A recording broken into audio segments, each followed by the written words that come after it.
गुरु गोविंद दोनों खड़े काको लागू पाई बलि।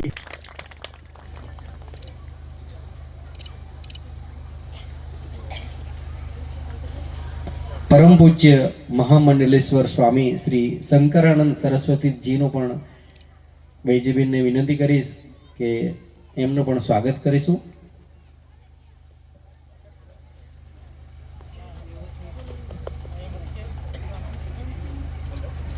આપણે જોરદાર તાળી પાડીશું।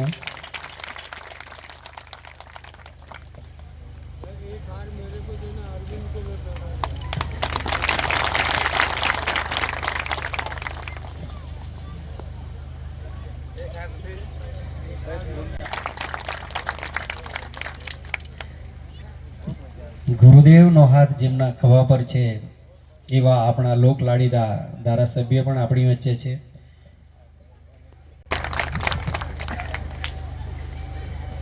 स्वामी गोपालानंद सरस्वती जी નું સ્વાગત થયું। પૂજ્ય દીદીજીનું સ્વાગત કરવા માટે હું બેજીબેનને વિનંતી કરીશ। પૂજ્ય દીદીજીનું સ્વાગત।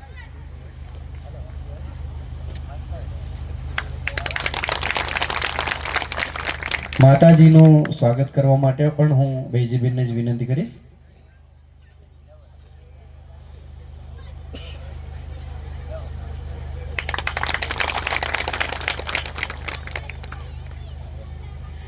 આપણા લોકલાડીલા ધારાસભ્ય માન્ય શ્રી અરવિંદભાઈ પટેલ સાહેબનું સ્વાગત કરવા માટે હું સરપંચ શ્રીમતી બેજીબેનને વિનંતી કરીશ। આપણે જોરદાર તાળી પાડીશું। अभूतपूर्व है। मैं देख करके बार बार आज कल शाम को भी मैं गया था, शाम को बढ़िया आरती बोल रही थी सब कन्याएं एक साथ में, सब लड़के मिल करके ओम जय गंगाधर हर शिव जय गिरिजाधीश। क्या सुंदर लग रहा था। तो ये सब बैठे हैं आप लोग, ये गुरुदेव की कृपा है, जिनकी कृपा से आप सब यहाँ बैठे हैं। और भाव भावेश्वर भगवान के देखिए रथ जो सजा हुआ है, कितना सुंदर सजा करके आप लोगों के बीच में भगवान आए हैं और आप उनका स्वागत कीजिए। भगवान श्रीमद् भगवद गीता में कहते हैं यदा यदा ही धर्मस्य ग्लानिर्भवति भारत अभ्युत्थानम अधर्मस्य सदात्मानं सृजाम्यहम् परित्राणाय साधूनाम। तो धर्म की स्थापना करने के लिए भगवान अवतरित होते हैं और संत के रूप में संत का नित्य अवतार होता है। हमारे गुरुदेव जी का, बड़े महाराज जी का नित्य अवतार है और आदिवासी क्षेत्र में ही घूम घूम करके प्रचार करते थे, सबकी मदद करते थे, इकट्ठा करते थे, उनको संतोष और सांत्वना देते थे। तुम चिंता मत करो, हम तुम्हारे साथ में हैं, भगवान तुम्हारे साथ में है, कभी तुम घबराना नहीं। अपने धर्म में मर जाओ लेकिन धर्म का कभी परिवर्तन नहीं करना। स्वधर्मेनि धर्म श्रेय परमो धर्मो भयावह। श्रीमद् भगवद गीता में भगवान कहते हैं कि अपने धर्म में रहो, अपने धर्म की रक्षा करो और धर्म आपकी रक्षा करेगा। धर्म एवं हतो हंति धर्मो रक्षित रक्षित तस्मात् धर्मो न हंतव्य। इसलिए मानव धर्म का ये कर्तव्य है, यही आपका धर्म है कि भगवान नाम उच्चारण करें और अपने धर्म का पालन करें। भगवान स्वयं जैसे सबरी का उद्धार करने आए थे, उसको समृद्ध करने आए, दर्शन देने आए, उसी प्रकार से हमारे गुरुदेव जी आए हुए हैं और आप सबका कल्याण करने के लिए देखो कितनी रात को चल करके आए। और ये जन जागृति जो धर्म रथ है, शिव शक्ति रथ है, इसको भेज करके आप लोगों के बीच में ये आश्वासन दे रहे हैं कि तुम घबराना नहीं, हम तुम्हारे साथ में हैं, हम तुम्हारे साथ में रहेंगे, हम तुम्हारे साथ में सदैव रहेंगे। हमें समर्थ रामदास जी महाराज का एक शब्द याद आता है कि भीऊ न कोस, मैं तुझे पाठीसी आहे, तुम घबराना नहीं, मैं तुम्हारे पीछे हूँ, तुम्हें हर प्रकार से तुम्हारे कल्याण करने की भावना से हम तुम्हारे लिए कर्म करेंगे। हजारों हजारों विद्यार्थी और विद्यार्थिनी कन्याएं सब शिक्षा अध्ययन कर रही हैं। तो मैं आप लोगों से यही निवेदन करूँगा कि गुरुदेव जी का सहयोग करें और अपने धर्म के लिए, सनातन वैदिक धर्म के लिए आप प्रयास करें। उत्तरोत्तर जो है इसकी रक्षा के लिए आप निकलें और इसकी रक्षा करेंगे तो रक्षा आपकी भी होगी। गुरुदेव जी इसलिए बैठे हुए हैं, ये धर्म के पालक हैं, धर्म के रक्षक हैं, तो आपकी रक्षा स्वयं गुरुदेव करेंगे। इन्हीं शब्दों के साथ में मैं विराम लूँगा। हरिओम तत्सत, हरिओम तत्सत। बोलो भाव भावेश्वर भगवान की। ओम नमः पार्वती पतये। ધન્યવાદ. ભગવાન કી જય. પવન સુત હનુમાન કી જય. સૌને નમસ્કાર. આજના સદગુરુ ધામ આપણા બરુમાળ ભગવાન શ્રી ભાવ ભાવેશ્વર સત્સંગ કથા અને આશીર્વચન જેમના હસ્તે આપણે લેવાના છે એવા બરુમાળના પરમ પૂજનીય સન્માનીય શ્રી વિદ્યાનંદજી મહારાજ, એમની સાથે પધારેલા સન્માનીય મહામંડલેશ્વર સંતશ્રી, ઉપસ્થિત અન્ય સંતગણ, આપ સૌ ભાવિક ભક્તો અને મિત્રો, સતત જે કોઈ પણ કાર્યક્રમમાં આમંત્રણ મળે અને એમને અનુકૂળતા હોય તો ચોક્કસ જાય એવા આપણા લોકપ્રિય ધારાસભ્ય સન્માનીય શ્રી અરવિંદભાઈ, અશ્વિનભાઈ, ભાઈકુભાઈ, નિર્મળાબેન અને સૌ અન્ય મંચસ્થ મહાનુભાવો. મિત્રો, આજના ઘોર કળિયુગમાં આપણા બરુમાળ એક ખૂબ આસ્થાનું કેન્દ્ર છે અને એના માધ્યમથી પરમ પૂજ્ય મહારાજ શ્રી સમગ્ર આપણા ધરમપુર અને સમગ્ર રાજ્યમાં, દેશમાં જેમનું નામ પ્રખ્યાત છે. અમે કોઈ પણ જગ્યાએ જઈએ મહારાજ શ્રી તો ધરમપુર એમ કહીએ એટલે બરુમાળનો અમને પૂછવામાં આવે કે આપકે ગાંવ સે કિતના દૂર. તો દરેક જગ્યાએ બધા જાણે છે અને એક આપણું ખૂબ આપણા માટે ગૌરવ લઈએ એક ધાર્મિક સ્થળ છે અને એના કારણે આજે આવા ખૂબ ઘોર કળિયુગમાં પણ આપણે બધા બેઠા છે. એક ભગવાનના નામથી આપણે બધા જોઈન્ટ થઈને બેઠા છે અને તે પણ આપણને માર્ગદર્શન આપવા માટે પૂજ્ય સંતો જ્યારે મંચ પર બિરાજમાન છે તો એમના થકી આપણે આપણા જીવનમાં બદલાવ લાવીએ, આપણી રહેણી કરણી સુધારીએ. અને મિત્રો, અત્યારે તો એવા માણસો પણ આવી ગયા છે કે ભગવાનને પણ નકારે છે. આદિવાસી હિન્દુ નથી, આદિવાસીના બધા રીત રિવાજો અલગ છે.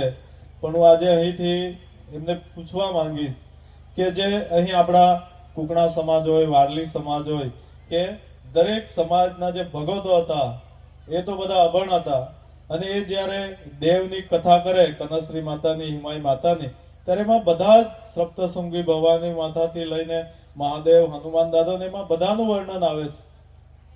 તો એમને શું કઈ મહારાજ શ્રી જેવા કે કોઈ બ્રાહ્મણ શીખવવા આવેલા અભણ ભગતને?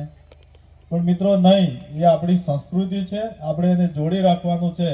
અને જે વામપંથી દળો છે એ આપણને તોડવા માટેનું એક ષડયંત્ર ચાલી રહ્યું છે. જો આપણે નહીં જાગીશું તો આપણી ષડયંત્રના ભાગરૂપે આપણી સંસ્કૃતિ ભૂસાઈ જશે. આપણા લોકવાદ્ય તો આપણે ધીરે ધીરે ભૂલી રહ્યા છે. સંસ્કૃતિ પણ જો ભૂલાઈ ગઈ તો આદિવાસી સમાજનું અસ્તિત્વ પણ નથી રહેશે. એટલે આપણે જાગૃત બનીએ અને જે આપણી સંસ્કૃતિ છે ધર્મ સાથે સતત જોડાઈને આપણા સેવાકીય પ્રવૃત્તિમાં અને આવા ધાર્મિક કાર્યક્રમોમાં આપણે આગળ રહીને આપણી સંસ્કૃતિ અને સંસ્કારો આવા કાર્યક્રમો થકી જ આવે છે. આવા કાર્યક્રમોમાં આપણે બાળકોને લઈ જઈએ, આપણે જઈએ તો સારા વિચારો આવા સંતોના આપણા જીવનમાં આપણે ઉતરે અને આપણે ચોક્કસ આગળ વધીએ છીએ. તો આજના દિને હું આપ સૌને ખૂબ ખૂબ શુભેચ્છા આપું અને આપ સૌ ભાગ્યશાળી છો કે મહારાજ શ્રી અને પૂજ્ય સંતોના આપણને માર્ગદર્શન સાંભળવા માટે મળવાનું છે. તો ફરીથી મંચસ્થ સંતોના ચરણોમાં વંદન કરી હું મારી વાણીને વિરામ આપું છું. બોલો ભાવ ભાવેશ્વર ભગવાન કી. ભગવાન શ્રી ભાવ ભાવેશ્વર જે શિવ શક્તિ રથયાત્રાનો પ્રારંભ સદગુરુધામ બરુમાળથી શરૂઆત કરવામાં આવી અને પૂજ્ય ગુરુજીએ મને આમંત્રણ આપેલું કે हरी झंडी दिखाने के लिए आना है, लेकिन हरी झंडी दिखाने के साथ मैं यहाँ भी आ गया. स्वामी जी नो अपार प्रेम અને જે રીતે મેં ત્યાંનો ઉત્સાહ પણ જોયો કે જ્યારે આ રથયાત્રાને પ્રસ્થાપન કરવામાં આવ્યો ત્યારે ત્યાંનું વાતાવરણ કંઈક અલગ અનુભૂતિ થતી હતી અને સ્વામીજીએ પણ આજે ભાવ ભાવેશ્વર ભગવાનને બિરાજમાન કરેલા પછી આવી રથયાત્રા પહેલી વાર નીકળી રહેલી છે. એટલે આજે ભગવાન સાક્ષાત આજે આ રથ લઈને આ મહાશિવરાત્રિ મહોત્સવ લઈને આ ધરમપુરના જે આંતરેળ વિસ્તાર છે એ વિસ્તારમાં આજે સાક્ષાત જઈ રહ્યા છે એવા રથ પણ તૈયાર કરવામાં આવ્યો છે. અને આ રથયાત્રા આજે એટલી પ્રભાવી કે આજે જે રીતે લોકો જે પૂરા રસ્તામાં અને અત્યારે પણ મોટી સંખ્યામાં જે ઉપસ્થિત રહીને આ મહાશિવરાત્રિ ઉત્સવ અને ભાવેશ્વર ભગવાનની જે શક્તિ યાત્રા જે નીકળી છે એમાં એક ખૂબ બધાનો આનંદ પણ છવાયેલો છે. અને મહાશિવરાત્રિના પર્વ પણ હવે 15 તારીખે આવવાનું છે એટલે બધા મહાશિવરાત્રિ પર્વના મોડમાં પણ આવી ગયા છે. એટલે આજથી જ બધા ભક્તિ કરવા એ ચાલુ છે. આજે બધી શાળા કોલેજો બધું જ હોય, પરંતુ આજે આ બધા જે આપણા સનાતનના આપણા જે સંતો છે એ જે આપણા આદિવાસી વિસ્તારમાં આવીને જે રીતે આપણા આદિવાસી લોકોને શિક્ષણ, એનામાં સંસ્કાર, એનામાં સનાતન ધર્મ કે જે ઉજાગર કર્યો છે એ ખૂબ પ્રશંસનીય કામગીરી કરી છે. પરમ પૂજ્ય સ્વામી વિદ્યાનંદજી સાથે મારા તો બાળપણથી જ નાતો રહ્યો છે અને અવારનવાર એમના આશીર્વાદ થકી જ હું જે અત્યારે અહીંયા જગ્યા પર ઊભો છું એ બધું જ એમના થકી જ મને પ્રાપ્ત થયું છે. અને પૂજ્ય ગુરુજીએ આપણા સંગ્રાનંદ સરસ્વતી સાથે પણ મને ઓળખાણ કરાવી આવીને તરત જ. અને જ્યારે આ જે ધામમાં જેટલા લોકો સંતો અહીં પધારે તેમાં મને એમના આશીર્વાદ અપાવવા માટે હંમેશા સાથે રાખ્યા છે. અને આજે તો ગુરુજીના આશીર્વચન લેવાના છે, પરંતુ આ વિસ્તારમાં જ્યારે ગુરુજી આ લક્ષ્મી નવયુવક મંડળ જે અહીંયા માકડ બનશે અને એમની જે સરપંચ અને એમની આખી જે ટીમ છે એ સાક્ષાત લક્ષ્મી જ છે. અને એમના મને આમંત્રણ આપવા માટે એ લોકો મને શોધતા એ લોકો ઓફિસમાં નહીં તો મેં આશ્રમશાળામાં તો ત્યાં આપવા આવ્યા ને પ્રોગ્રામ પણ બધો ચાલુ હતા, પણ તમારે આવવાનું જ છે એટલું મને ખાસ આમંત્રિત કર્યો. અને અત્યારે જે ગણેશભાઈ બિરારી છે એ અત્યારે નવનિયુક્ત અમારા જે જિલ્લાના પ્રમુખ અત્યારે નવા મહામંત્રી બન્યા છે. અને આ વિસ્તારમાં સરપંચથી માંડીને અમારા તાલુકા પંચાયત સભ્ય પણ છે, સાથે જિલ્લા પંચાયત સભ્ય છે. આખી ટીમ અમારી બધી જ આખી અત્યારે સાથે છે અને અંત સુધી સાથે રહેશે.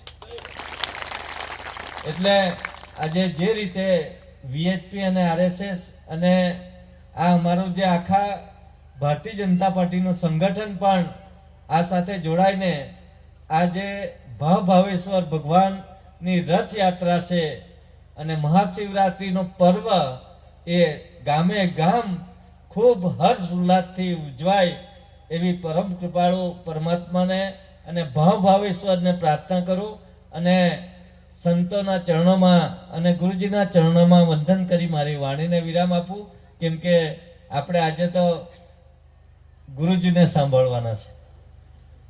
જય ગુરુદેવ. ऋषि मुनियों की शिक्षाओं पर चलने का संस्कार रहे, राह रपटती इस दुनिया में कुल कुटुंब का संरक्षण, निश्चित होगा परिवर्तन। जाग रहा है जन गण मन, निश्चित होगा परिवर्तन। सब समाज अंगांग परस्पर, छुआछूत लवलेश न हो। प्रीति रीति भर गहन सभी में, भेद भाव अवशेष न हो। बने परस्पर पूरक पोषक, हृदयों में रसधार सृजन। निश्चित होगा परिवर्तन। जाग रहा है जन गण मन, निश्चित होगा परिवर्तन। हरी भरी हो धरती अपनी, मिट्टी का भी हो पोषण। पंच तत्व की मंगल महिमा, दिव्य धरा के आभूषण। पुरखों के विज्ञान धर्म की, परंपरा का करे वरण। निश्चित होगा परिवर्तन। जाग रहा है जन गण मन, निश्चित होगा परिवर्तन।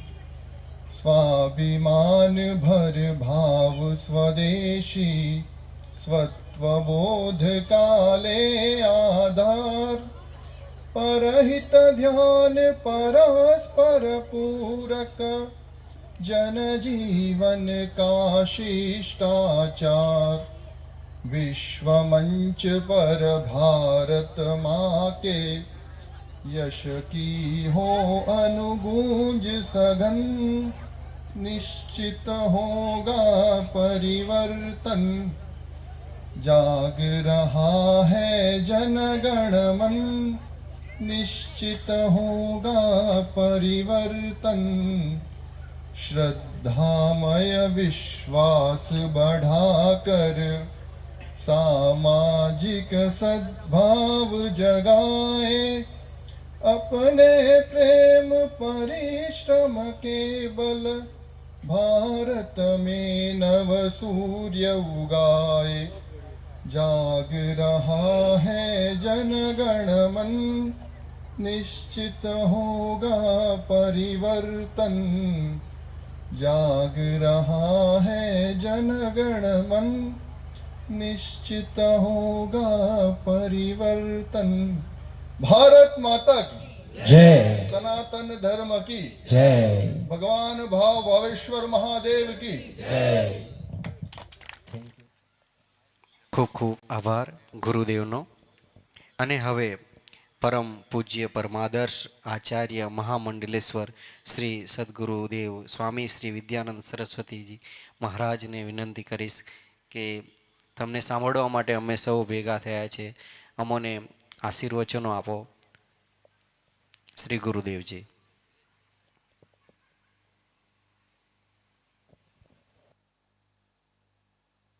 बोलूंगा बाद में आप.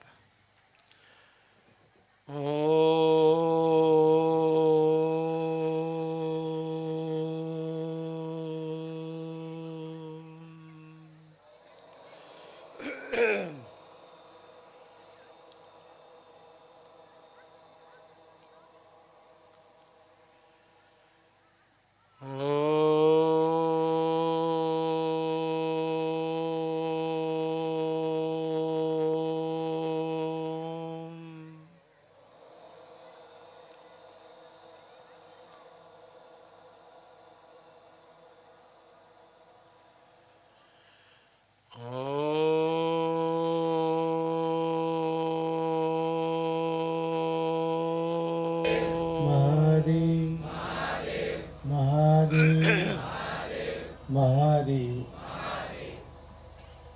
अपन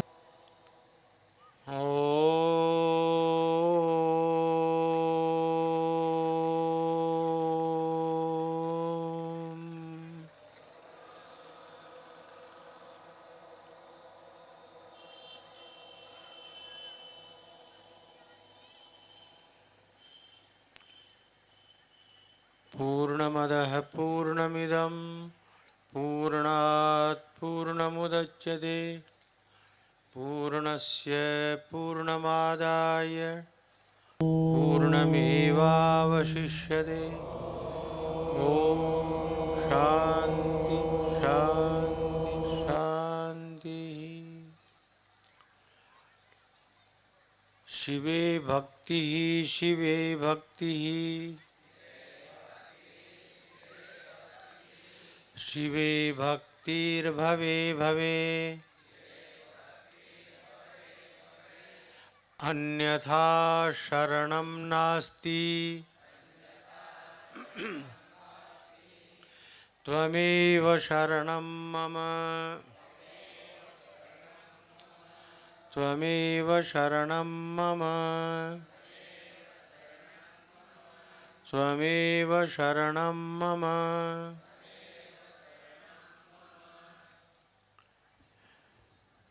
गुरुर्ब्रह्मा गुरुर्विष्णु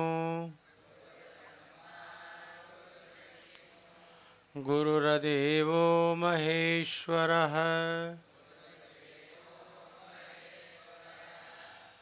गुरुः साक्षात् परब्रह्म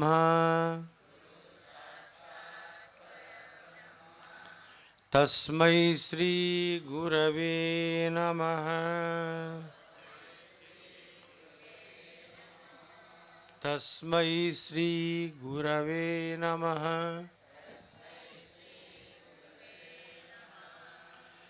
शिव शिव शंकर हर हर महादेव।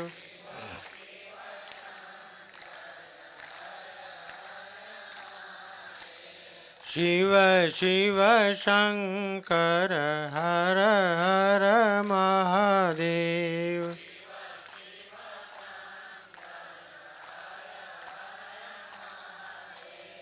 हरि हरि नारायण गोविंद वासुदेव।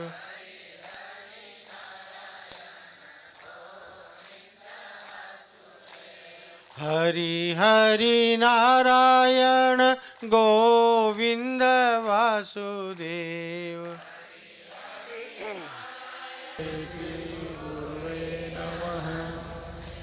शिव शिव शंकर हर हर महादेव।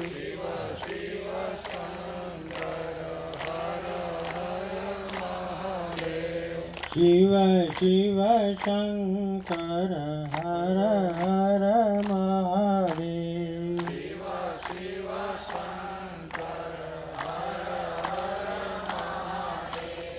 हरि हरि नारायण गोविंद वासुदेव।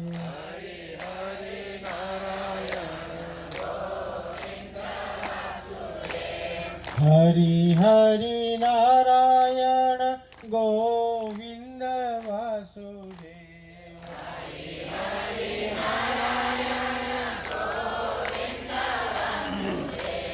शिव शिव शंकर हर हर महादेव।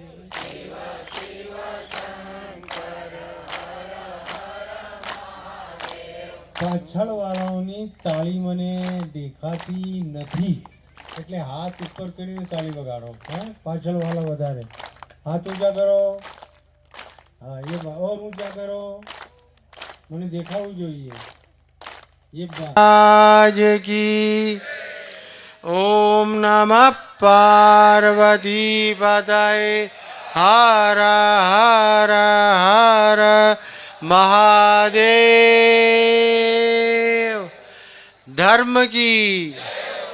धर्म की जोर से बोलो। आजू बाजू में बधाने ज खबर पड़े कि कोई आया છે અને કંઈક થઈ રહ્યો છે અહીંયા જાગૃતિનો કાર્યક્રમ है धर्म की ये बात ये कुछ मजा आया ना। ऐसा लग रहा है खाए पिए लोग बैठे हो नहीं तो पहले ऐसा ही लग रहा था सब भूखे भूखे बैठे हो। हाँ इज्जत रख ली तुमने अरविंद भाई की। उसने भोजन करवाया था, बोल रहा ना मैंने जमाड़या है वो। धर्म की अधर्म का, ये बात मैं यही सुनना चाह रहा था कि तुम नासो बोलते हो कि उद्धार हो बोलते हो। धर्म का उद्धार हो, अधर्म का उद्धार हो, अधर्म का उद्धार हो। हमारे यहाँ अधर्म का हम नाश नहीं करना चाहते हैं। અધર્મનો નાશ થઈ જાય તો પછી તમે ને અમે ક્યાં મળવાના અહીંયા? એમાં એક કારણ એ બી હોય છે, આપણે નાશ તો કોઈનો પણ કરવું જોઈએ નહીં. સર્વે ભવંતુ સુખીના સર્વે સંતુ નિરામયા, એ આજ આપણી સભ્યતા અને સંસ્કારો છે. प्राणियों में, जोरती बोलो, प्राणियों में विश्व का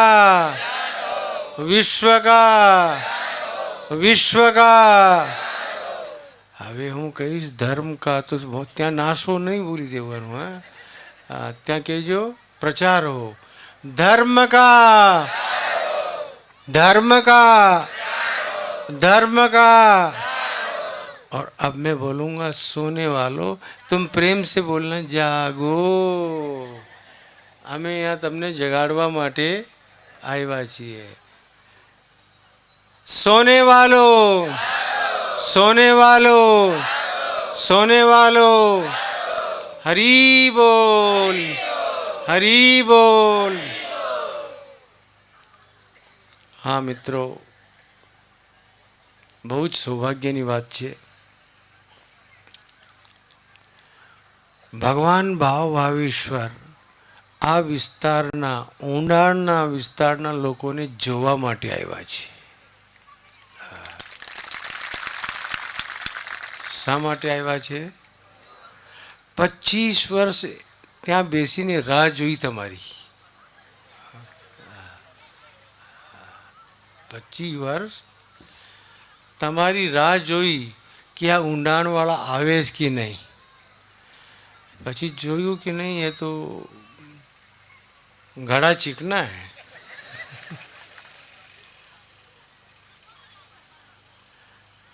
એટલે ભગવાને જ મને પ્રેરણા આપી અને એમાં રામાનંદજી આપણા RSS વાળા એ આવ્યા હતા મને મળવા માટે. અમારા બંનેના વિચારો મેળ થઈ ગયા. એમને પણ આ વાત મૂકી અને મેં પણ આ વાત મૂકી કે હવે કંઈક જનજાગૃતિનું અભિયાન શરૂ કરવું જોઈએ, થવું જોઈએ. ત્યારે એમને મને કહ્યું, ગુરુજી એક વાત કહેવું. મને કાં બોલો ને. આપણે અહીંયા ભાવેશ્વરની રથયાત્રા કાઢીએ તો જાણે મહાદેવ જ એમના હૃદયમાં બેસી ગયા અને મને એમના થકી આ પ્રેરણા આવી. મેં તત્કાલ સ્વીકારી લીધો. મારા ભક્તો એ દીપકને બધા બેસેલા હતા ત્યારે, ઓર બી બીજા ઘણા બધા ભક્તો હતા. મેં કહ્યું કે સાંભળો, એમની વાત સાંભળો શું કહેવા માંગે છે, અને નિર્ણય લો કે આપણે મહાશિવરાત્રિ ઉપર રથયાત્રાનું આયોજન કરશું. જેમ જગન્નાથની રથયાત્રા નીકળે છે તેમજ ભાવેશ્વરની રથયાત્રા હોવી જ જોઈએ. અને જગન્નાથની અમદાવાદમાં જ્યારે રથયાત્રા નીકળે છે, હજારો લાખો લોકો ઉમટી પડે છે ત્યાં. પણ એ એક જ દિવસ માટે નીકળે છે. સવારે નીકળે અને સાંજે તો ઘેર ભેગા લોકો બી થઈ જાય અને જગન્નાથ મહારાજ બી થઈ જાય. પણ ભાવેશ્વર મહાદેવે મને કીધું કે નહીં, મારી તો 5 દિવસની યાત્રા રાખો. કારણ કે મારા આ ભોળકા આદિવાસીઓ પાસે જવામાં મને ચઢાણ બી આવશે, ચઢાઈ આવશે ને, પેલા પહાડીઓમાં જવું પડે તો મને થાક બી લાગશે, તો મારે રોકાવું બી પડશે. એટલે પછી આ અમારા ભાકલુભાઈ ને બધા આવી ગયા અને મેં કહ્યું કે ભાઈ તમે, અને તારું નામ ભૂલી જાઉં છું, પરિમલભાઈ એ આવી ગયા. તો પરિમલભાઈને મેં કહ્યું કે તમે હવે રૂટ બનાવો અને આપણે મહાદેવને લઈ ચાલશું. મહાદેવ ઉતાવળા થઈ ગયા તમારા પાસે આવવા માટે, જેમ સબરી પાસે રામ ઉતાવળા થઈને પહોંચી ગયા હતા. કેટલા નસીબદાર છો તમે. લોકોને ત્યાં, બીજા ધર્મવાળાઓને ત્યાં મેસેન્જર આવે છે. કોણ આવે છે? મેસેન્જર. મેસેન્જર સમજते हो ને? આપણે શું કે ગુજરાતીમાં? ટપાલીઓ. હા, ટપાલીઓ આવે, ટપાલીઓ. ખબરી આવે, ખબરી. ખબર લઈને આવે. चाहे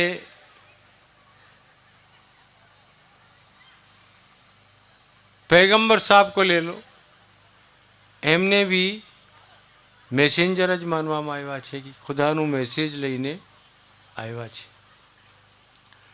એમ જ ખ્રિસ્તી લોકોને ત્યાં બી સમજી લો,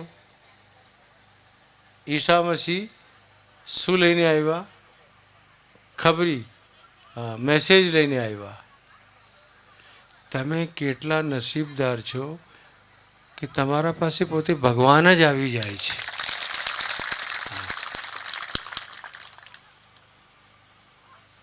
આ બહુ મોટી વાત છે દીકરાઓ. અને ભગવાન પરમ દયાળુ, પરમ કૃપાળુ આપણા, એ જાણે છે કે મારા દીકરાઓને મેસેન્જરથી કામ ચાલવાનું નથી. હા,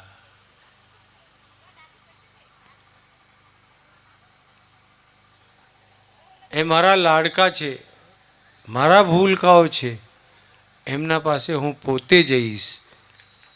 એટલે એ પોતે જ તમારા પાસે આવે છે. મતંગ ઋષિને ત્યાં જેમ સબરી માતા રહેતા હતા, એમને ખૂબ જ ભગવાનના દર્શનની લાલસા હતી, ઈચ્છા હતી. બધી વાતો નથી કરવા માંગતો, આટલો જ સંકેત કરું છું. મતંગ ઋષિએ કહ્યું, બેન તું અહીંયા જ રહે, તું તારા ગુરુના એટલે મારા આશ્રમમાં જ તું નિવાસ કર, અને એક દિવસ ભગવાન તારા પાસે તને દર્શન આપવા આવશે. ત્યારથી એ રાહ જોઈ રહી હતી और रोज रास्ता साफ कर रही थी. मैं कर रही रास्ता साफ, राम मोरे घर कब आओगे? बोलो. मैं कर रही रास्ता साफ. वो कब से रास्ता साफ कर रही थी, कब से रास्ता साफ कर रही थी. और गुरु की वाणी पर श्रद्धा थी, उसको अपने गुरु की वाणी पर विश्वास था कि मेरे गुरुदेव ने कहा है कि यहीं आएंगे, इसका मतलब यहीं आएंगे, मुझे भटकने की जरूरत नहीं है. आप सोचिए 1943 से मेरे गुरुदेव, जिस समय यहाँ कुछ भी नहीं हुआ करता था, तब उन्होंने इस विस्तार में प्रवेश किया था, पारडी तालुका से.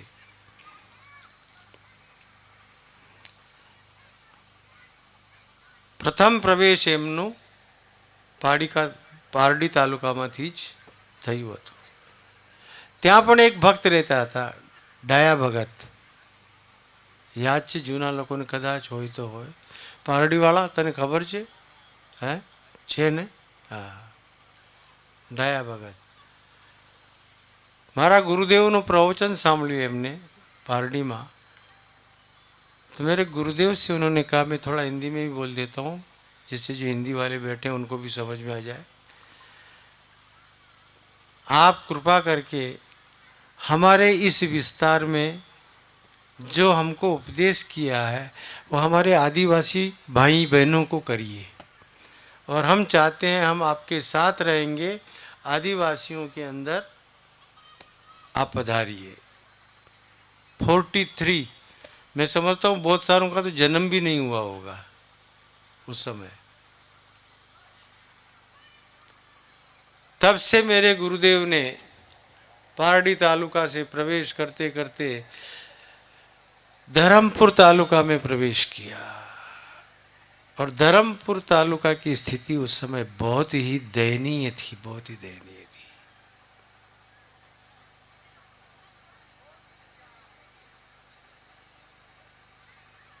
नाइनटीन 65 में હું ગુરુદેવની સેવામાં આવી ગયો હતો। હું એમની સાથે આ વિસ્તારમાં સેવામાં હતો। હું બી નાનપણથી જ છું તમારા પાસે, પણ મારી વાત સાંભળીને તમને હસવું આવશે।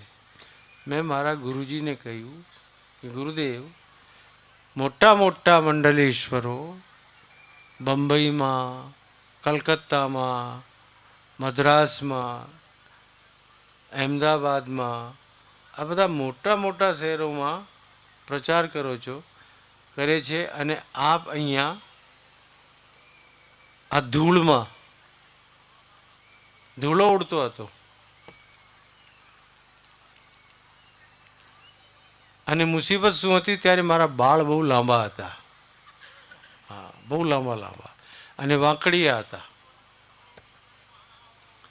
એમાં પેલો ધૂળો આવીને તો મને બહુ કંટાળો આવે, એટલે હું ગુરુજીને કહું કે તમે આ ક્યાં આવી ગયા છો, તમને મુંબઈ નથી ગમતું?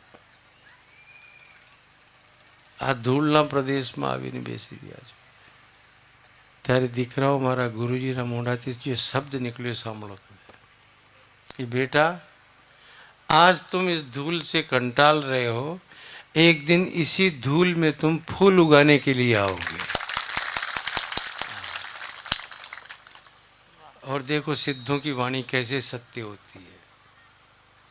आज मैं तुम्हारे ही बीच में बैठा हूँ, મને બહાર જવું ગમતું જ નથી।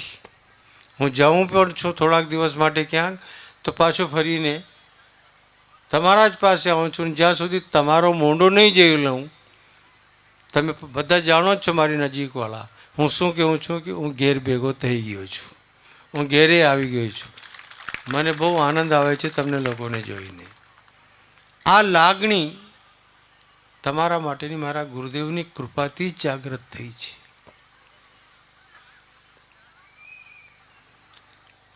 તો ગુરુદેવને પ્રાર્થના કરવામાં આવી, એ આવી ગયા આ વિસ્તારમાં। ત્યારે ગાડલાઓમાં બેસીને, બળદ ગાડલામાં, પાડા ગાડલામાં ચાલતા ચાલતા જેવી બી સુવિધા રહી હોય તે પ્રમાણે આવીને તમારામાં संस्कारों सिंचन કર્યું। और मैंने देखा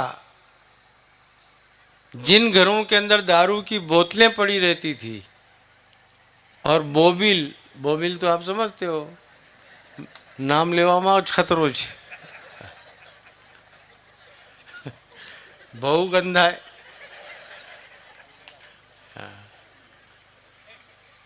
सुखायेला माछलाओ। हजू भी एवा कोई प्रेमी बेसेला हशे तो एना मोढामां पाणी आवी गयो होय।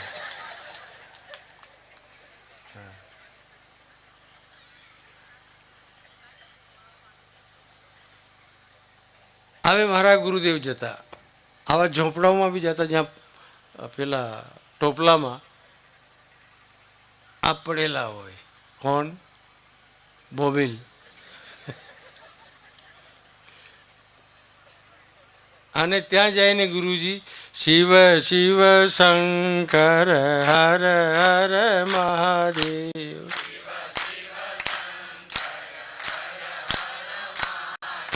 હું તો ત્યારે 12-13 વર્ષનો જ હતો, બહુ નાનો હતો। એટલે મને કંટાળો આવતો, હું કહેતો કે ક્યાં અહીંયા આવીને શિવ શિવ શંકર, કેટલી ગંધાય છે। उस महापुरुष को गंध नहीं आती थी, क्योंकि उन्हें इसमें सुगंध भरना था। कुछ ही दिनों के अंदर परिवर्तन दिखाई देता था। उस दारू की बोतल में गंगा जल आ गया था। उस बोबिल की जगह के ऊपर गीता भागवत रामायण की चोपड़ी आ गई थी। अगर उस महापुरुष ने उस समय, हमारा तो बचपन आता, छोटे ही थे हम तो, 12-13 साल के थे उस समय, लेकिन उन्होंने ये सब कुछ सहन करते हुए आपकी उपेक्षा नहीं किया, आपकी उपेक्षा नहीं किया और आपको उपेक्षित समझा ही नहीं। સૌથી મોટી વાત એમની હતી અને હું સેવામાં રહેતો હતો ત્યારથી આ વિસ્તારમાં હું ફરું છું 1965 થી। તમે ગણી લો તમારામાંથી કોઈનો જન્મ થયો છે? અરવિંદ 65 में पैदा हुए थे? નહીં ને? એવા ઘણા બધા હશે જેમનું 65માં જન્મ પણ નહીં થયો હોય। और मारा गुरुदेव एक ज श्लोक पर વધારે પડતું જોર આપતા અને કહેતા, કારણ કે ત્યાં ખ્રિસ્તીઓ આવી ગયા હતા ત્યારે। તબ ગીતાનો આ એક શ્લોક જરૂર બોલતા પોતાની સભામાં, પ્રવચનમાં। હું એક ટકોર ઓર કરીશ થોડી વાર પછી, પણ પહેલા આ વાત સાંભળી લો। સ્વધર્મે નિધનમ શ્રેયઃ, બોલો બધા। કેટલા ભાગ્યશાળી છો તમે કે સંસ્કૃતના શ્લોકો બોલવા લાગ્યા છો। બોલ અર્પિતા। સ્વધર્મે નિધનમ શ્રેય, બોલ સ્વધર્મે પરધર્મો ભયાવહ, એની વ્યાખ્યા કરતા અને સંસ્કાર નાખતા ક્યારેય ધર્માંતરણ કરવું જોઈએ નહીં।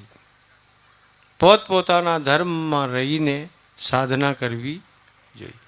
આ બધાનો અધિકાર છે। જુઓ, હું મુસલમાનોનો પણ વિરોધ કરતો નથી। હમણાં જ મોહનજી ભાગવતને આમંત્રણ આપ્યું હતું મને, અને હું ગયો હતો મુંબઈમાં। મારી પાછે જ પેલો સલમાન ખાન બેહેલો હતો।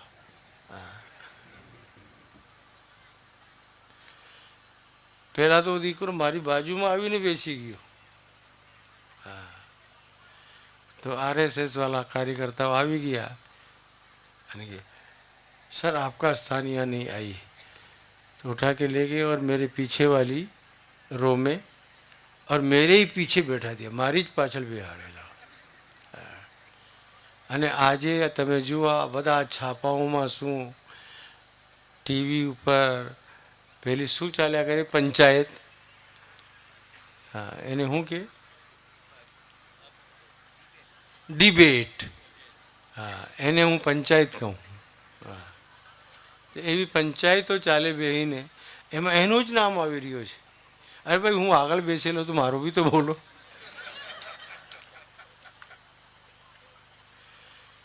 અને તમે આ પત્રકારિતાનો સૌથી મોટો દોષ, આજે અમારા એક સ્વામીજી ગયા કાર્યક્રમ કરીને, એમને પણ આ વાત મૂકી હતી। अगर ये पत्रकार लोग हत्या, व्यभिचार, बलात्कार, डकैती, इन सब समाचारों की जगह संतों ने कहाँ क्या कार्य किया, संतों ने कहाँ के ऊपर प्रवचन किया, लोगों में क्या संस्कार डाले, अगर ये करना शुरू कर दें तो ये गंदगी अखबारों में आएगी ही नहीं, होता ही नहीं। लेकिन अगर यही स्वामी विद्यानंद कोई गड़बड़ कर दे, न करे नारायण, મારાથી કઈ થશે બી નહીં, હવે તો હું ડોહો થઈ ગયો છું, પણ ન કરે નારાયણ તો તમે જુઓ ગુજરાત સમાચારમાં, સંદેશમાં, બધા જ છાપાઓમાં, દિવ્ય ભાસ્કરમાં મારો બહુ મોટો ફોટો અને છાપાના પહેલા પાનાને શું કહેવામાં આવે, ફ્રન્ટ પેજ પર મારો ફોટો છાપવામાં આવે છે। હું ભેંસધરામાં આવ્યો છું, હું માકડવનમાં આવ્યો છું। માકડવનમાં હું આવતો હતો ને દીકરાઓ પહેલાં, તમારો જન્મ નહીં થયો તે પહેલાં। અહીંયા મેં ઘણી વાર પ્રવચન કરીને ગયો છું માકડવનમાં, લગભગ 80 और 90ના પીરિયડમાં। 80-90ના દાયકામાં. તું ઊભો થઈ જાય ને, તારું નામ બોલ. સંતુભાઈ, કરેક્ટ કરેક્ટ કરેક્ટ, યાદ આવી ગયું મને. એમને ત્યાં રાત રોકાણ બી હું કરતો હતો અને પ્રવચન भी करतो હતો. मैं गौरव से कह सकता हूं कि इन आदिवासियों की जो प्रीति का पात्र में बना हुआ हूं वो ऐसे ही नहीं बना हुआ हूं. मैं इनके घरों में किस तरह से रहा हूं बेटा, तुम लोग नहीं जानते हो. काले बाल वालों सुन लो. एक तरफ तुम्हारे दादा परदादाओं की भैंसियां बंधी रहती थी और उसके बीच के अंदर साड़ी ऐसे बांध दी जाती थी, और तो उनके पास कुछ होता नहीं था. और इधर मेरा खाटला, उधर भैंस, और उस भैंस के साथ साथ मैं भी करूं.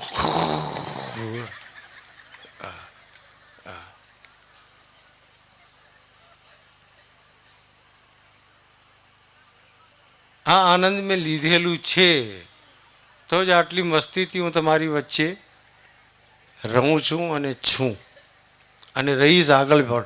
વહેલો જવાનું નથી.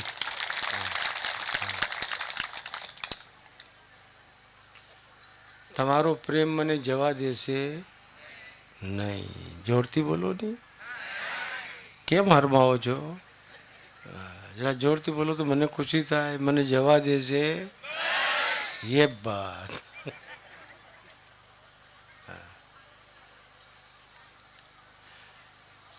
એવી પરિસ્થિતિઓમાં મારા ગુરુદેવ અને એમની સેવામાં હું હતો ત્યારે પ્રચાર કરવા માટે આવતા અને આ શ્લોક બધાયથી બોલાવતા. સ્વધર્મે બોલો, નિધનમ શ્રેય પરધર્મો भयावह, अपने धर्म में मर जाना भी श्रेष्ठ है. अपने धर्म में श्रेष्ठ है. और इस बात को समझो, इसीलिए मैंने कहा था अभी थोड़ी देर पहले कि मैं किसी भी व्यक्ति का या धर्म का विरोध करता ही, सभी को अपनी अपनी पद्धति से उपासना करने का अधिकार है. मैं किसी का विरोध नहीं करता, लेकिन याद रखो मैं मेरे सिद्धांत को न छोड़ता हूं और न छोड़ने देता हूं किसी को. मैं मेरी बात को आपके गले तक उतार करके ही जाऊंगा कि हमें अपने धर्म में दृढ़ता पूर्वक रहना चाहिए. હવે તમને એક વાત પૂછું. તમે જુઓ આ મિયા ભાઈઓને સાંજે 5 વાગી ગયા અને પ્લેટફોર્મ પર ઊભા છે. ટ્રેન પકડવાની છે, ટ્રેન મોડી થઈ રહી છે. એ ત્યાં જ પોતાનો मुसल्ला कहते हैं जिस पर वो नमाज पढ़ते हैं ना, उस कपड़े को वो मुसल्ला बिछा देता है. न वो आजू में देखता है, न बाजू में देखता है, न आमने देखता है, न सामने देखता है, और सीधा अपने परमात्मा को वहाँ पुकारने लगता है. चाहे वो रेलवे का प्लेटफार्म हो, चाहे रेलवे का डब्बा हो, वो कहीं भी अपनी आराधना से, अपनी निष्ठा से हटता नहीं है. हमारे पास लोग आते हैं दीक्षा लेने को, मंत्र लेने को. भावलू भाई, तो गुरुजी यात्राમાં મંત્રનો જાપ થઈ શકે છે? મને કહે પેલા મિયાને જો.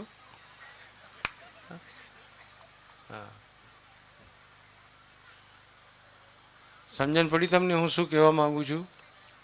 હે ને? એને કંઈ ફરક પડે જ? યાત્રામાં છે યા પ્લેટફોર્મ પર છે અથવા ટ્રેનના ડબ્બામાં છે, તો ભાઈ તમને જ કેમ આરામ આવે છે ભાઈ? અને એમ પણ જ્યારે પણ આપણા સત્સંગમાં આવીએ અને કીર્તન કરતાં કરતાં તાલી પાડવાની વાત આવે ને, તો ઘણા બધા એમ કોઈ જોઈ નહીં લે, હા તાલી પાડે છે. પણ હું કામ ગભરાવું છું? પેલો આટલા બોમ્બ બરાડા પાડીને પેલાને પુકારે છે પોતાના ખુદાને, અને તમે એમ શિવ શિવ શંકર. આ બાજુવાળી બેન જોઈ નહીં લેની તો મને કહે છે આ ભક્તાણી થઈ ગઈ છે.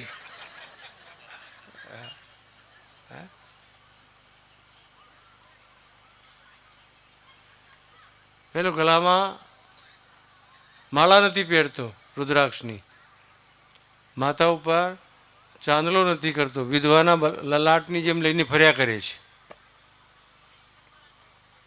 એને કહો તમે ચાંદલો કરને. ઘણા બધા લોકોને હું કહું કે ભાઈ ચાંદલો કર્યા કરો, तो कि गुरुजी हम घर में तो कर लेंगे लेकिन बाहर जाएंगे तो फिर लोग हमको अरे राम राम राम. ये जो चंदन है ना बेटा, वो चंदन से महत पुण्यम पवित्रम पापनाशनम. ये जो टीका आप लगाते हैं, हमारा अरविंद भी नहीं लगा रहा जबकि बीजेपी वाला है.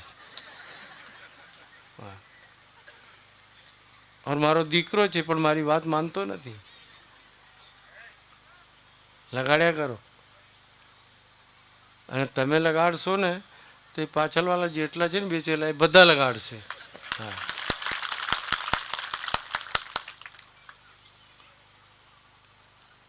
मतलब चांदला लगाना तो चाहते हैं हम गुरुजी, लेकिन क्या है बाहर जाते हैं तो थोड़ी शर्म आती है. हाँ हाँ सुरेश भाई बेहो बेहो, તમે અમેરિકા વાળા છો, ચાંદલો છે કે નહીં માથા ઉપર? છે ને, સારું છે.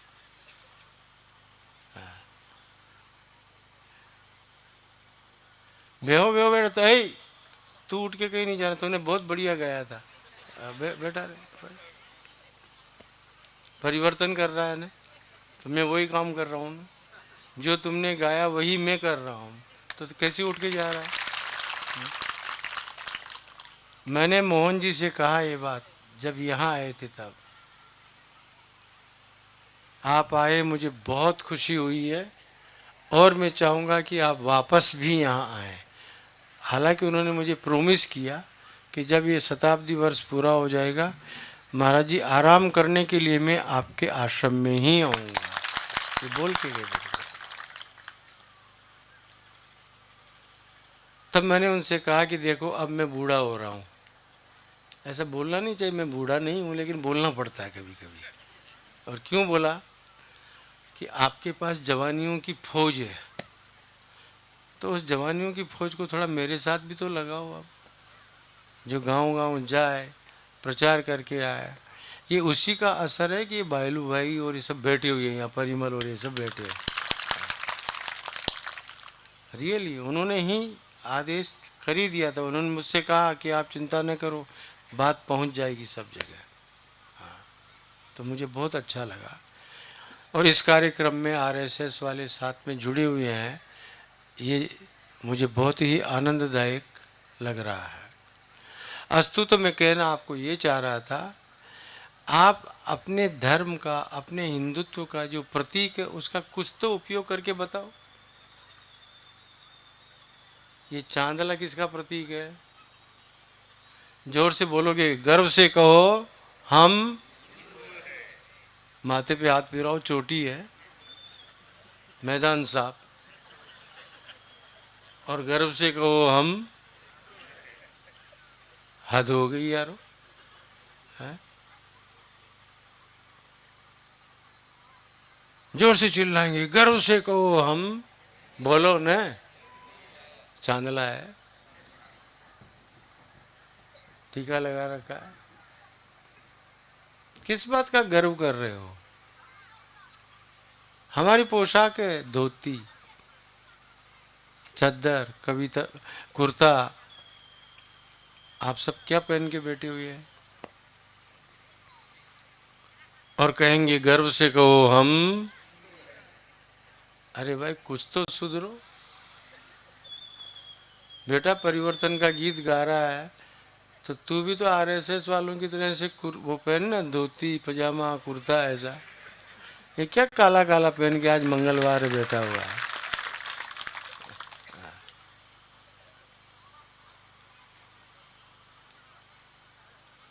मंगलवार को तो लाल लाल पहना करो. तो हनुमान जी की भी कृपा हो जाएगी और मंगल ग्रह की भी कृपा हो जाएगी।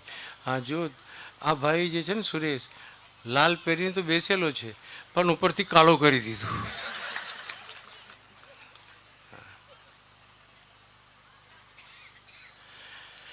स्वधर्मे निधनम श्रेय, गुरुदेव हमेशा कहा करते थे अपने धर्म में निष्ठा रखो. हम जिस जगह पैदा हुए हैं, તમારો જન્મ જ્યાં થયું છે દીકરાઓ, એ અત્યંત મહત્વપૂર્ણ છે. જનની જન્મભૂમિશ્ચ સ્વર્ગાદપી ગરીયસી. સ્વર્ગથી બી શ્રેષ્ઠ સ્થાન છે આપણું, જ્યાં આપણે પેદા થયા. આ ભૂમિ ઉપર, આ પૃથ્વી ઉપર આપણો જન્મ થયો, નસીબદાર છો તમે. જ્યાં આગળ ભગવાન રામ, ભગવાન કૃષ્ણ, गौतम बुद्ध, महावीर, बड़े बड़े अवतार हुए हैं परमात्मा के, और उन्होंने क्यों करके भारत को ही पसंद. अच्छा, डोनाल्ड ट्रंप क्या क्यों नहीं पैदा हुए? बोलो मेरे को. एक भी भगवान अमेरिका में पैदा हुआ? क्योंकि उनको मालूम था कि यहाँ गांडा डोनाल्ड ट्रंप आने वाला है.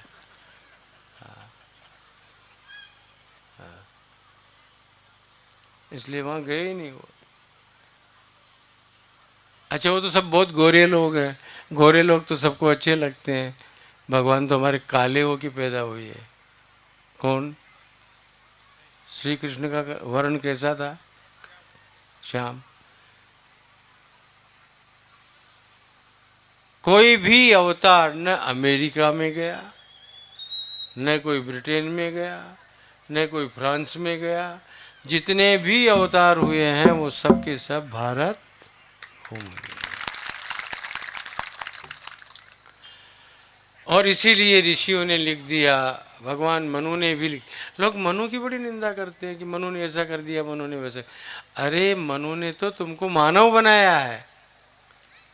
आपको मानव कहा क्यों जाता है पता है? मनो हो अपत्यम पुमान मानव है. हम मनु की संतति हैं, इसलिए हम मानव हैं. हमें मनुष्य क्यों कहा जाता है? मत्वा कर्माणि सीव्यन्ते इति मनुष्य है. हम कर्म के स्वरूप को समझ करके और फिर कर्म करने में प्रवृत्त होते हैं, इसलिए हमें मनुष्य कहा जाता है.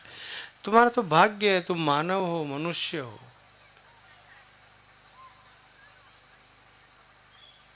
लिखा मनु ने, एतद्देश प्रसूतस्य सखाशाद अग्रजन्मना स्वम स्वम चरित्रम शिक्षेरन पृथिव्याम सर्वमानवाः. इस श्लोक की व्याख्या में शायद कल तो मुझे बोला नहीं आने के लिए. कल नहीं आना है ना मेरे को, परिमल? और देखो वहां से बेटा बेटा ऐसा कर रहा है.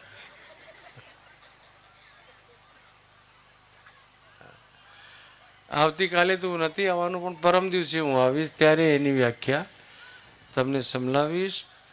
સમય થઈ ગયો છે.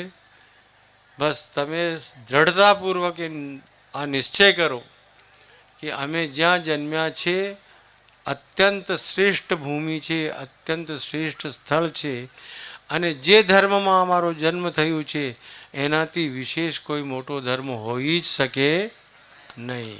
આ ગર્વ લેવાની તમારા માટે બહુ મોટી વાત છે. બસ દીકરાઓ, આ જ પ્રેરણા કરવા માટે હું અહીં આવ્યો છું. અને મેં સ્લોગન આપ્યું તમને, સોને વાલો સો ગए. ओ माताओ सुई गया तो क्या बोला तुम्हें? जागो, जोरती बोलो, सोने वालो. नहीं मजा आई? ऐसे तो जागने वाला भी सो जाएगा. सोने वालो. ये बात जगाने के लिए तो हल्ला करना पड़ता है. क्या हो गया है इस समय? अपने हिंदुओं के अंदर कुंभकर्ण वृत्ति आ गई है. हिंदुओं में क्या आ गई? जोर से बोलो. कुंभकर्ण वृत्ति. कुंभकर्ण वृत्ति का मतलब क्या? કેટલા વર્ષ? પ્રત્યેક વર્ષમાં દર વર્ષે 6 મહિના એ સુએ, ઊંઘે જ ઊંઘે, અને જાગે બી તો ફક્ત ખાવા માટે, ચરવા માટે, અને ખાઈને પાછો. આ જ સ્થિતિ આપણા હિન્દુઓની થઈ. એટલે જ આ બહારવાળા આવીને આપણા ઉપર શાસન પણ કરી ગયા. આપણને ગુલામ પણ બનાવીને ગયા છે. એટલે આ બધી વસ્તુઓથી બચવું હોય તો શું કરવું પડશે? सोने वालो उठते उठते एक बात और कहना चाहूँगा बच्चों आपको, तुम्हारे परिवार में जितने भी मेंबर हैं, प्रत्येक गृहस्थના ઘરમાં 2-4 મેમ્બરો તો રહેતા જ હશે. ધણી હોય, ધણિયાણી હોય, माँ હોય, पिता હોય, और भी कोई સગાવાળા शायद कदाच रहता હોય, या તમારા દીકરાઓ હોય. आजकल तो ये भी लफड़ा हो गया. पहले तो 2 या 3 ऐसा बोलते थे. पहले ये परिवार नियोजन वाले क्या बोलते थे? 2 या 3 बस. बोलो न जोरती, તમે गृहस्थी છો ને? 2 या 3 बस. फिर आ गया हम 2 हमारे 2, हम 2. हाँ, और अब क्या आ गया? हम 2 हमारा 1. और थोड़े दिन बाद सरकार की ओर से प्रोग्राम आएगा कि इस प्रोग्राम को स्थगित किया जाता है. हाँ, इस प्रोग्राम को तो તમારી શું દશા થશે તમે વિચારો એના માટે. जब भारत आजाद हुआ था हम लगभग 33 करोड़ थे. इसीलिए हम 33 करोड़ देवता कहलाते थे उस समय. 33 करोड़ थे. और इस्लाम को मानने वालों की संख्या बहुत कम थी. आज आप देखिए उनकी संख्या 33 करोड़ नहीं 50 करोड़ के आसपास आ रही है. और थोड़े दिनों के बाद में आपसे अधिक संख्या हो गई तो वापस गुलाम बन जाओगे, वापस गुलाम बन जाओगे. इसलिए मैं इस बात को नहीं मानता हूं कि हम 2 और हमारे. मेहनत करो.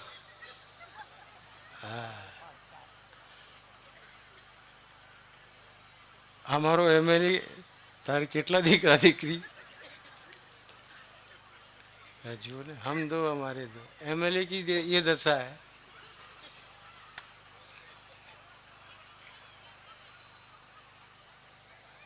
मेरी बात को हंसी में नहीं टाल देना बेटा, ये बहुत गंभीर प्रश्न है. आपके सामने आने वाला है. ये समस्या खड़ी होने वाली है. ऋषि दूरदृष्टा होते हैं, दिखाई दे रहा है क्या है. इसलिए तुम्हें जो लोग हमारे यहाँ कहते हैं ब्राह्मण अष्टपुत्रवान भव. आशीर्वाद में क्या बोलते हैं? अब किसी के यहाँ अष्ट होता है, अष्ट यानी 8. मैं टोक देता हूँ कि अष्टपुत्रवान भव मत बोला करो, 10 पुत्रवान भव बोलो. बोला क्यों? मेरी कृष्ण ने एक एक रानी से 10-10 पैदा किया था. 16,108 रानियाँ थी. इंटू 10 करो, कितना हो गया? बोलो. 10 इंटू 16,108 कितना हुआ? गिन करके बता देना, क्योंकि अभी तुम्हारे पास हिसाब करने की ताकत नहीं है, क्योंकि 2 और 1 में रह गए हो. 61,000, 60,000 नहीं, 16,108. तुम 100 को भूल गए, उनकी मेहनत को नहीं गिना तुमने. हाँ? 1,61,080. एक कृष्ण ने अपनी पत्नियों से इतनी संतति दिया. तुम इतने सारे होकर के और एक आदमी टाइम टाइम फिस हो जाते हो અને રોણા રોણા શરૂ કરી દેते हो. શું કરીએ, બહુ મોંઘવારી થઈ ગઈ છે, કોણ ભણાવશે, कौन खवड़ावसे. मतलब तुम्हारा ये विश्वास ही हट गया कि ऊपर वाला अभी बैठा है, जिंदा है, मरा नहीं है. वो नहीं खिलाएगा. जिसने तुम्हें जन्म दिया है और जन्म देने से पहले माता के स्तन में दूध भर दिया है, क्या तुम बड़े होगे तो तुम्हारे मुंह में अन्न नहीं डालेगा वो? और एक मुसलमान को देखो, वलसाड़ की बात है, मुझे कोई व्यक्ति मिला था, तो मैंने पूछा तुम्हारे संतान कितनी है, तो उसने कहा 64, 64। पहला ने केटली संतान 64 और बीबी केटली बोला 13 बीवियां किया और संतान कितनी पैदा किया 64। तो मैंने पूछा रे इनको खिलाएगा कौन, संभालेगा कौन? बोला अल्लाह ताला बैठा है ना। क्या बोला? अल्लाह ताला बैठा है ना। मैंने कहा तूने तो ताला लगाया नहीं।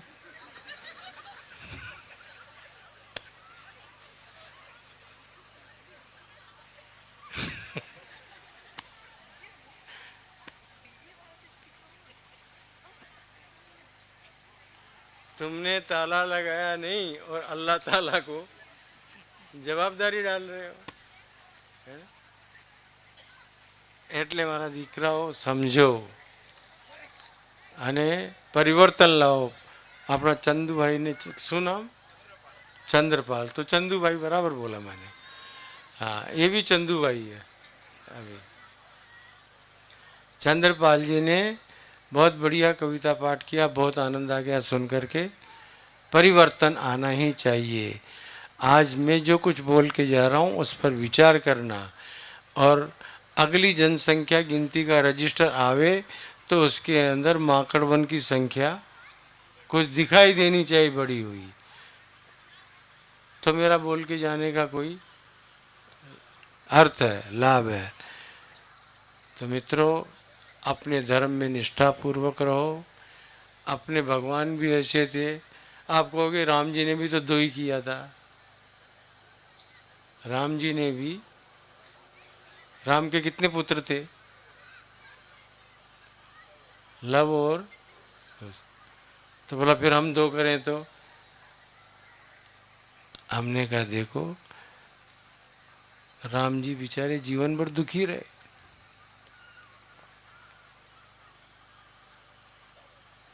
ब्याह हुआ, थोड़े दिन के बाद में कह दिया जंगल में जाओ. जंगल में गए, बीवी को रावण उठा के और लेके चले गया. परिस्थितियां देखी उनकी. वापस आए, धोबी ने बोल दिया दूसरे के घर में रही हुई घरवाली को मैं अपने घर में नहीं रह सकता, मैं राम नहीं हूं. भगवती सीता का, भगवती जानकी का त्याग कर दिया और वो जाकर के वाल्मीकि के आश्रम में रहने लगी. अब राम जी को मौका ही नहीं मिला. इसलिए जब कृष्णावतार हुआ तो भगवान ने सोचा कि वो पूरा बदला अब चुकाऊंगा मैं. इसलिए उन्होंने एक से 10 पैदा किया कि झंझट ही नहीं. और वो उपद्रवी हो गए, वो नालायक होने लगे थे, उनके ही पैदा किए हुए. तो अपने सामने सबका सफाया भी कर दिया. इसलिए पुत्र पैदा करिए लेकिन संस्कारी पैदा कीजिए. अपने धर्म को मानने वाले पैदा कीजिए. बस यही प्रेरणा करके और मैं अपने वक्तव्य को विराम देता हूँ. समझिएगा हम लोगों की बातों को. और हम तो आपके पास ही बैठे हुए हैं. आप देख लो, एक बात बताता हूँ. पैदा तुमने किया, पैदा तुमने किया और संभाल मैं रहा हूँ. देख लीजिए आप. 800 लड़कियां मेरे पास में. कितनी लड़कियां रहती है? 800 तुम्हारी पैदा की हुई हैं. तो आप कल्पना कीजिए ना, ऐसे ही और भी कोई संभालने वाला पैदा होगा ना. तुम्हें क्यों परेशानी हो रही है?